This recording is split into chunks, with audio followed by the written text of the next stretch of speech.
Magandang hapon po mga kabads. At alas 4:30 po ng hapon. Kararating ko lang po sa aking pinuntahan. So una-una sa lahat po, may galawang shout out dyan sa inyo lahat. Luzon, Visayas, San Mindanao, saan man sulok ng mundo. May galawang shout out dyan kay Fallen in Vlog, Love Rasiros, my alter ego. May galawang shout out po sa inyo lahat, Marian Say Vlog, Rostanay TV, at sa lahat po na mga pumapasok sa silent live ni Kuya Buds. Salamat Lord at dumating na yung aking resulta ng aking pinaglalaban sa kumpanya ko. Katunayan nga po, may desisyon na ang NLRC sa aking money claim. Ito po, may desisyon na po ito. So ang system nito, hindi ko alam kailan ko makakuha ito na award sa akin. So ako ngayon ay tinanggal na sa trabaho, tinerminate na po ako. So ang ginawa ko ngayon, nag-file ako ngayon ng illegal dismissal. Ito po, galing ako kahapon ng NLRC. Ito. So magkakaroon kami ng schedule sa hearing March 13. Kasi walang basihan yung kanila pagtanggal sa akin. Dahil sa loob ng 10 years ako nagserbisyo sa kanila, ay wala naman po ako linabag sa kumpanya. Bagkos nagginit lang sila sa akin, gawa nga nag-complain ako sa akin sa mga lapses nila sa mga sahod sa akin simula 2018, starting 2018 hanggang ngayon 2024. Ayun po. So ngayon kumuha rin ako ng certificate of indigency sa barangay dahil patuloy po ako sa pagsampa ng kaso na illegal dismissal po. Kailangan po kasi ito sa PAW lawyer po tayo kasi wala naman po tayo sapat na budget para sa private lawyer.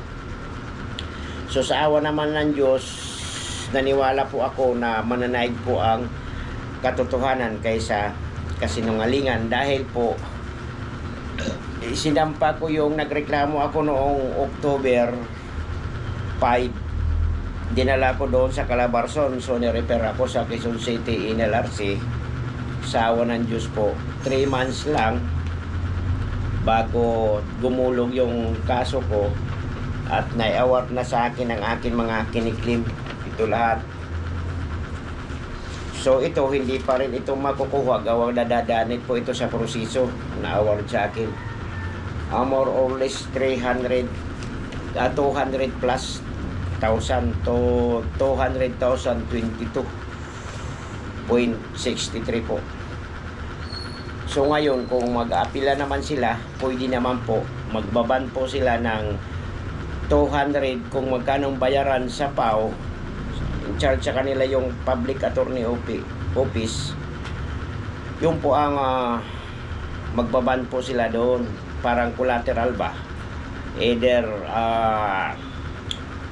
surety ban nila. So yun po ang sabi ng attorney sa akin, pero sigurado mananaig pa rin ang katarungan dahil totoo naman po yung aking pinaglalaban.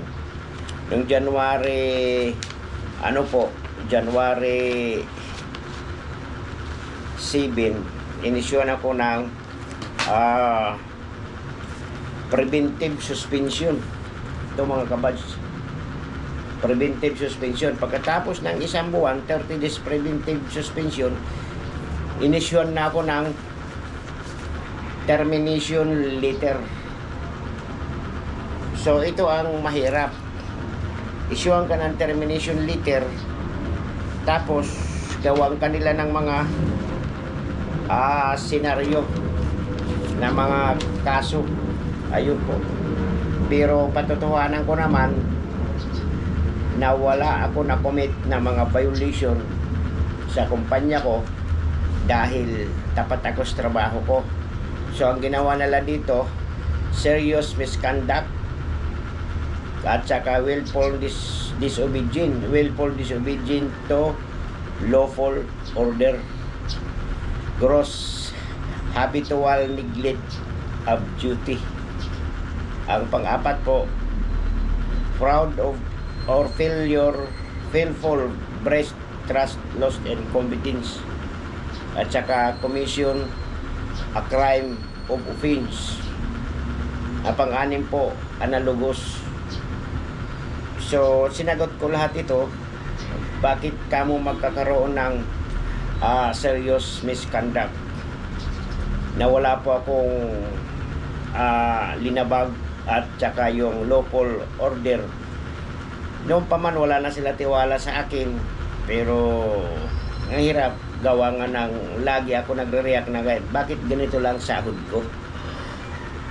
So ayun, pinagsama-sama nila dahil ang ground po nito na pag-terminate sa akin dahil doon sa nagpaduli ako, nagreklamo ko sa NLRC, na totoo naman po. So sa awa ng Diyos, pumanig sa akin yung NLRC.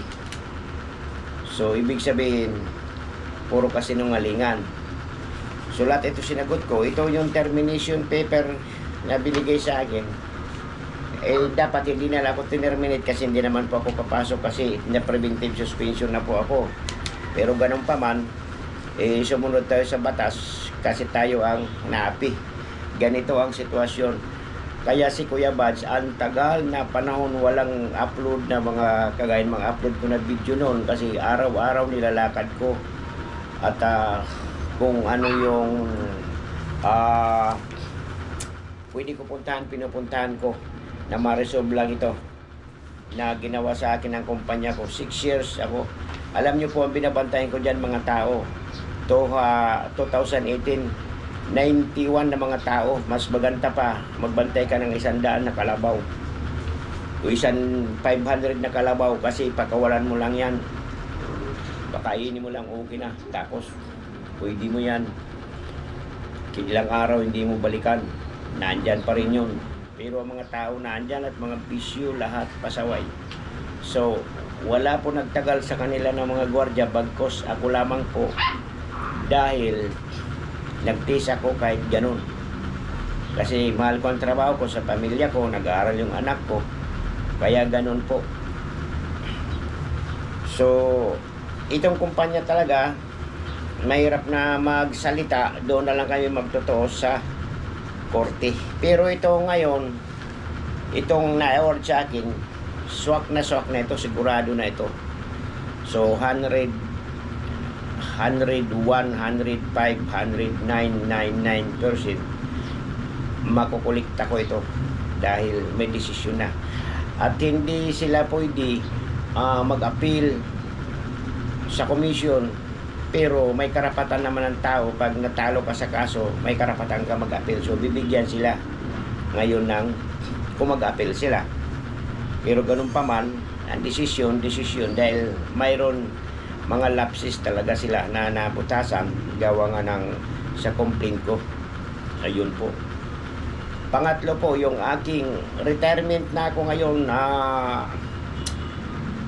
April 9. Si Kuya Bats ay 60 na. So inasikaso ko yung aking mga benefits, is Pag-ibig, PhilHealth. Wala pong hulog. So nagpunta ako kay Rapi Tulfo noon, binigyan ako ng referral through SSS main office. Kasi ang main office ng SSS, National Security System, nandoon po yung mga hurado.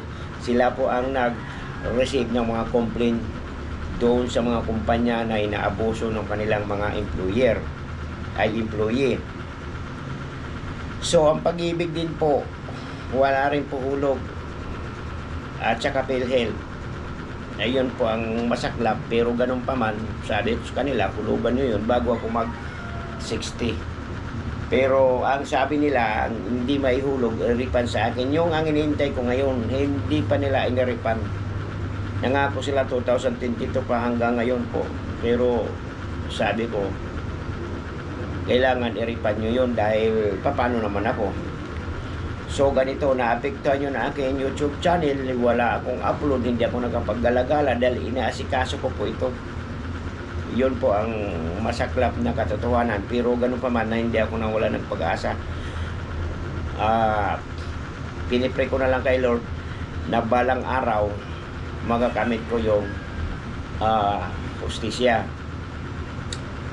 Kasi inaano pa itong anak ko dito, 1 taon pa ito bago magtapos siya. Kaya nagtitis ako dito muna. Bago ako umuwi sa amin, doon ako magbablog. Mas maganda dito doon kaysa dito. Kasi dito sa Maynila, iba.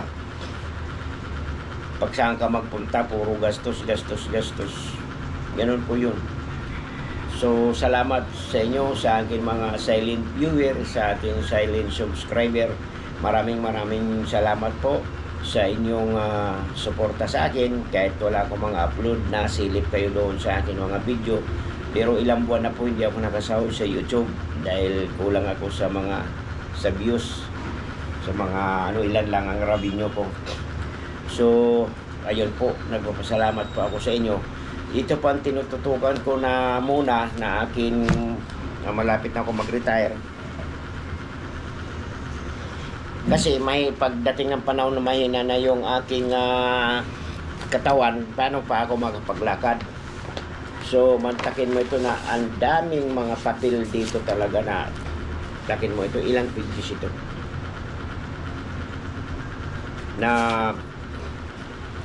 linakad ko noon pa ito o sa October, November, December, ang dami nito. Oh. Ayan. Puro ito sa NLRC. Kaya sabi ko, Lord, ikaw na ang bahala sa akin. Thank you Lord sa mga pagsubok na binigay sa akin. Ganon po yun.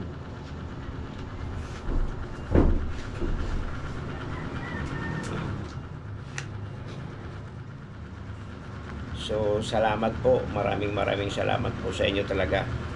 Sa aking mga silent viewer.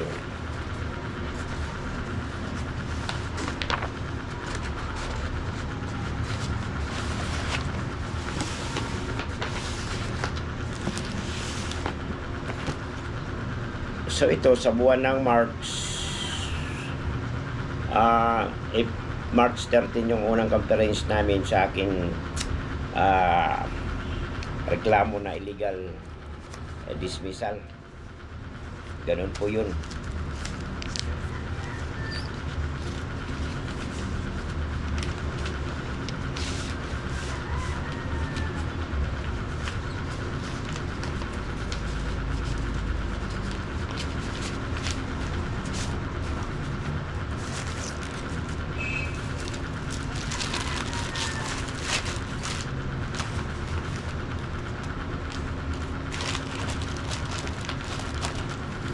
Yun po, salamat po, hanggang dito na lamang po. Please paki-like and share. Kuya Badge Vlog, magandang hapon po sa inyong lahat. Salamat po.